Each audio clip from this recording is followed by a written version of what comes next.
Hello बच्चों, let's read this question. The question says two elements A and B contains 13 and 8 protons respectively. If the number of neutrons in them happen to be 14 and 8 respectively, the formula unit mass for the compound between A and B unit would be option first 43, option second 75, option third 102 and option fourth 112. तो इस question के अंदर हमें दे रखा है element A and B जिनके लिए number of protons and number of neutrons हमें गिवन है. अब यदि ए एंड बी दोनों मिलके एक कंपाउंड बनाते हैं तो उसका जो मास जो होगा एटॉमिक मास नहीं बोल सकते, कंपाउंड का जो मास होगा वो कितना होगा वो हमें फाइंड आउट करना है. तो बात करते हैं हम लोग की कंसेप्ट की यदि बात की जाए की कंसेप्ट, तो की कंसेप्ट हमारे पास क्या हो जाएगा. सबसे पहले हम बात करेंगे वैलेंसी के बारे में कि वैलेंसी हमारे पास क्या होती है. सो वैलेंसी हमारे पास किसी भी एटम के लिए उसकी कंबाइनिंग कैपेसिटी जो होती है उसको रिप्रेजेंट करती है. कोई वो दूसरे एटम्स के साथ किस कैपेसिटी से कंबाइन कर सकता है. सो कोई भी जो हमारे पास एटम होगा वो अपने आउटर मोस्ट शेल के अंदर 8 इलेक्ट्रॉन्स यानी कि अपना ऑक्टेट जो है वो कंप्लीट करना चाहेगा. सो ऑक्टेट कंप्लीट करने के लिए वो जितने इलेक्ट्रॉन या तो डोनेट करता है या रिसीव करता है या शेयर करता है, तो हमारे पास कंपाउंड बनाने के दौरान वो शेयर कर सकता है. तो जो ये डोनेट किए हुए, रिसीव किए हुए एंड शेयर किए हुए जो भी इलेक्ट्रॉन्स हैं उनका नंबर हमारे पास किसको रिप्रेजेंट करेगा, वैलेंसी को रिप्रेजेंट करेगा. सो यहाँ पे यदि मैं बात करता हूँ वर्डिंग की तो इसको समझ सकते हैं any atom try to complete its octet. अपना ये क्या करेगा, ऑक्टेट कंप्लीट करना चाहेगा. For this it can donate receive and share the electrons. तो ये क्या कर सकता है, डोनेट कर सकता है, रिसीव कर सकता है या इलेक्ट्रॉन्स को शेयर कर सकता है. These number of electrons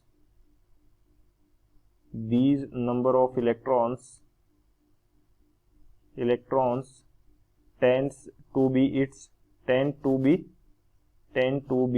its valency.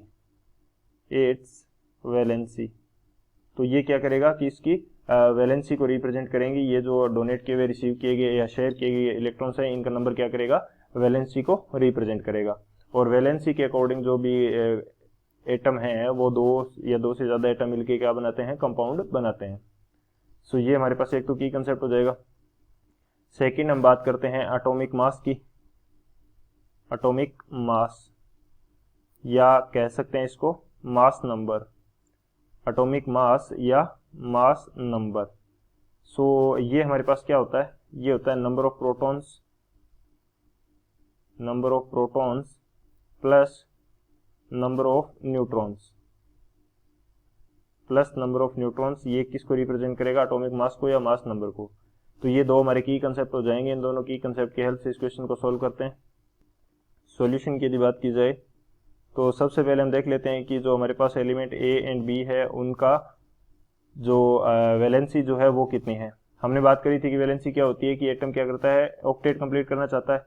Octet basically किसके अंदर, आउटर मोस्ट जो शेल होगा उसके अंदर कंप्लीट करना चाहेगा. उसकी हम बात कर रहे हैं आउटर मोस्ट शेल के अंदर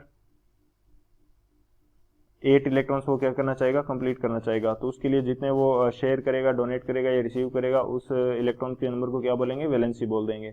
सो यदि मैं कंपाउंड ए की बात करूं तो इसके लिए जो नंबर ऑफ प्रोटॉन्स है वो हमें गिवन है 13. तो इतने ही इसके अंदर क्या होंगे, इलेक्ट्रॉन्स होंगे. तो यदि मैं इसका इलेक्ट्रॉनिक कॉन्फ़िगरेशन लिखता हूं तो ये मेरे पास क्या हो जाएगा, 1s2 2s2 2p6 3s2 3p1. अब जिसकी प्रिंसिपल क्वांटम नंबर 3 है यानी कि आउटर मोस्ट शेल ये हो जाएगा.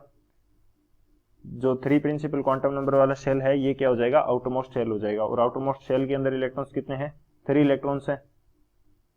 इलेक्ट्रॉन्स हैं.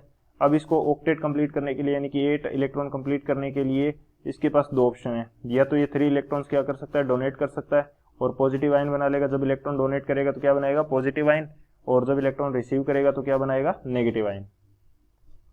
तो इस प्रकार की कंडीशन होगी कि या तो ये डोनेट कर सकता है या रिसीव कर सकता है। तो 5 इलेक्ट्रॉन रिसीव करने के बजाय इसके पास दूसरा ऑप्शन है कि ये 3 जो इलेक्ट्रॉन्स हैं वो डोनेट कर दे, तो इसका आउटर मोस्ट शेल क्या हो जाएगा, जो 2 प्रिंसिपल क्वांटम नंबर वाला शेल है वो इसका आउटर मोस्ट शेल हो जाएगा और उसके अंदर 8 इलेक्ट्रॉन्स प्रेजेंट हैं। तो ये इसके पास ऑप्शन रहेगा। सो ये क्या करता है कि 3 इलेक्ट्रॉन्स को क्या कर देगा, डोनेट कर देगा, जो कि इसके लिए इजी रहेगा, क्योंकि 5 इलेक्ट्रॉन्स को गेन करने के लिए ज़्यादा रिपल्शन लगेगा इलेक्ट्रॉन इलेक्ट्रॉन के बीच में, क्योंकि जब एक इलेक्ट्रॉन ये गेन कर लेगा तो इसके ऊपर नेगेटिव चार्ज आ जाएगा, फिर दूसरे इलेक्ट्रॉन और उस नेगेटिव चार्ज के बीच में क्या लगेगा, रिपल्शन लगेगा। सो इसकी वैलेंसी हमारे पास कितनी आ जाएगी, इनको ये क्या कर देगा, डोनेट कर देगा। इसकी वैलेंसी आ जाएगी हमारे पास 3 और ये आयन क्या बना लेगा, आयन बना लेगा A+3। ये इसका क्या हो जाएगा, आयन हो जाएगा। इसी तरह से मैं बी की बात करूं तो बी के अंदर नंबर ऑफ प्रोटॉन्स कितने हैं, 8 हैं। सो बी जो है इसके अंदर नंबर ऑफ प्रोटॉन्स 8 हैं और इसका इलेक्ट्रॉनिक कॉन्फ़िगरेशन लिखूं तो इलेक्ट्रॉन का नंबर भी 8 होगा। तो ये क्या हो जाएगा, 1s2, 2s2 और 2p4 हो जाएगा। तो इसके आउटर मोस्ट शेल जो है जिसकी प्रिंसिपल क्वांटम नंबर 2 है, इसके अंदर नंबर ऑफ इलेक्ट्रॉन्स कितने हैं, 6 इलेक्ट्रॉन्स हैं। 6 इलेक्ट्रॉन्स है। अब इसको ऑक्टेट कंप्लीट करने के लिए क्या चाहिए, 2 और इलेक्ट्रॉन चाहिए। तो ये 2 इलेक्ट्रॉन रिसीव कर लेगा, क्योंकि 2 इलेक्ट्रॉन्स को रिसीव करना इजी रहेगा इसके बजाय कि ये 6 इलेक्ट्रॉन डोनेट करे। यदि ये 6 इलेक्ट्रॉन डोनेट करेगा तो इसके पास ऑक्टेट कंप्लीट नहीं होगा, डबलेट कंप्लीट होगा। सो ये 2 इलेक्ट्रॉन क्या कर लेगा, रिसीव कर लेगा,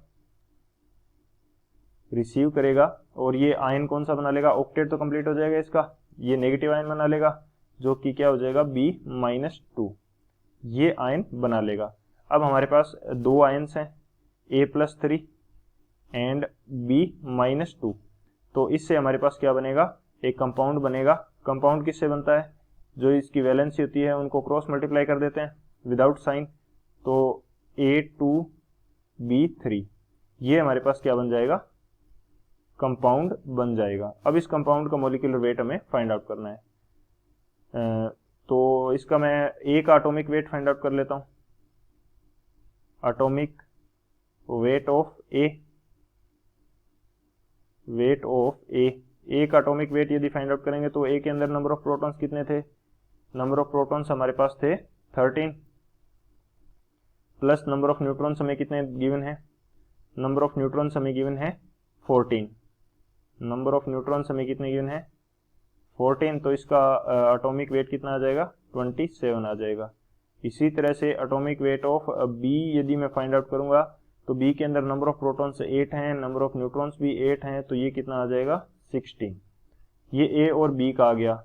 अब इस कंपाउंड का यदि मैं एटॉमिक वेट फाइंड आउट करता हूं, एटॉमिक वेट, तो ये हमारे पास क्या आ जाएगा, 2 times weight of A plus 3 times weight of B, क्योंकि ए के कितने एटम है 2 और बी के कितने हैं 3 हैं, तो 2 इंटू 27 प्लस 3 इंटू 16।